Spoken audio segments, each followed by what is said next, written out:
Arneshia, and it's been wonderful being here. Camille and Arlette are wonderful people, so generous, and I've enjoyed being here with the other two residents that were here as well.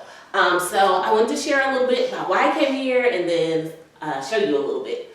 So I'm a dance artist. I love moving, and I like to fuse different genres of dance together. Like African dance and hip hop dance and house dance and some modern dance together.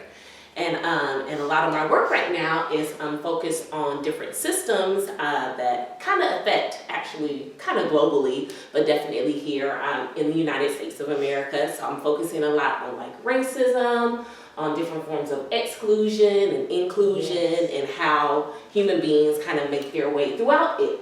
And of course, we always use our bodies that one way in form or another because we're human beings. So being here at Azule has allowed me just some beginning time to start working on some of the ideas again and trying to figure out how to put it in my body and how it could kind of be represented.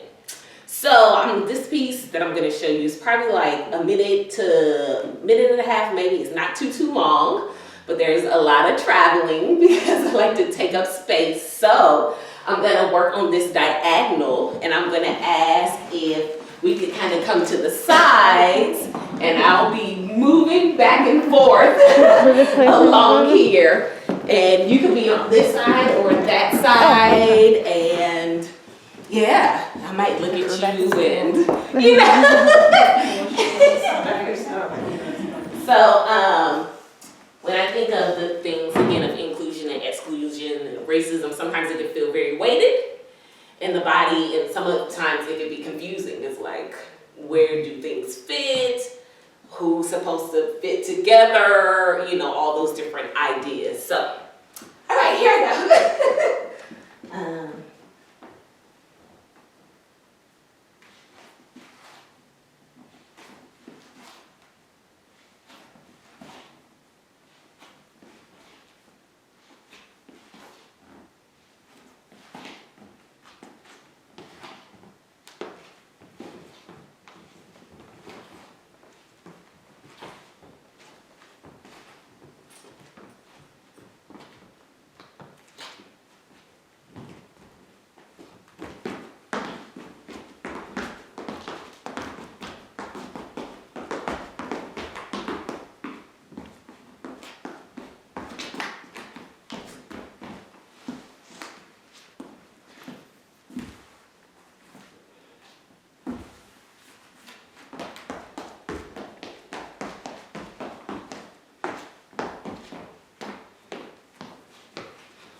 So far, it's the very beginning, so the piece will probably change a million times, but that's kind of the foundation that I'm working with, and again, Azule allowed me to be able to start working on putting the things in my head, in my body. So I appreciate the space and the time, and everyone let me show this real quick. Thank you, Mama. That's wonderful. Or do you do it like this or sometimes? Well, it depends. I make a different soundscape, so digital music like YouTube or things we might hear on the radio. I'll download some of that and use different applications to mix them together, slow things down or speed things up. But I'm also a singer, so I'll use my voice and my text.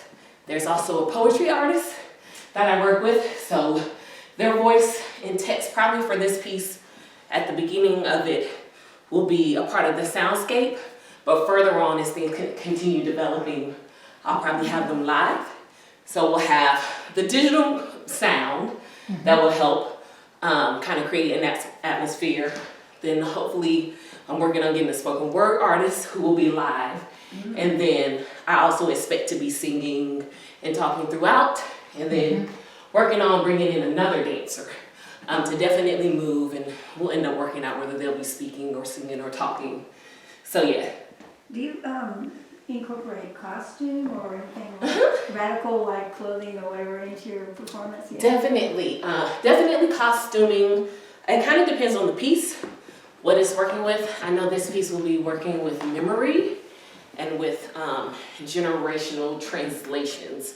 So things that were maybe 50 years ago, or things that were 100 years ago. Again, the ideas of inclusion, exclusion, racism, those aren't new. They've kind of been there forever, unfortunately. So figuring out how to kind of bring those ideas that have been happening for centuries.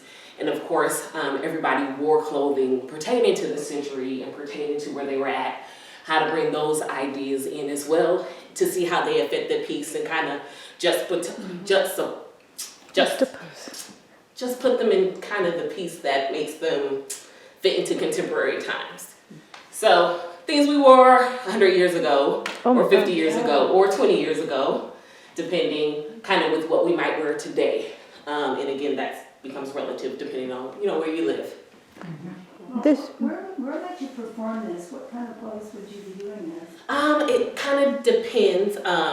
Sometimes I like working in smaller places like this. Because a lot of people aren't used to seeing movement or dance.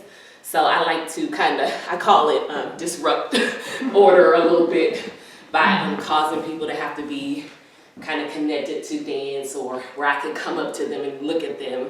And most people start to feel uncomfortable with that. But that is a feeling that fits inside of this piece, because racism and inclusion and exclusion, they're not necessarily comfortable topics.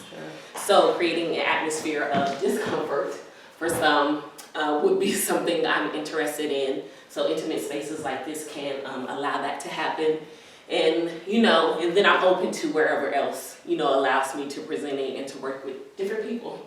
Yeah, I was thinking like if you go on stages sometimes and you go in the audience from the stage. Yes. Everything's possible. Yes, it really is. I'll play it, and you don't have to look at it, but there was a piece created, and a lot of times in dance spaces, the seating kind of goes like this, almost like a theater, and then there's a stage up here. And so sometimes going off the stage and to the audience to interact can be a little difficult. But where I presented one of my pieces, the stage wasn't tiered, it was just flat. And so we were able to go and interact with different audience members, and there was some discomfort there, of course, and that was okay because, again, it fit the piece. So yeah, thank you all. I appreciate you.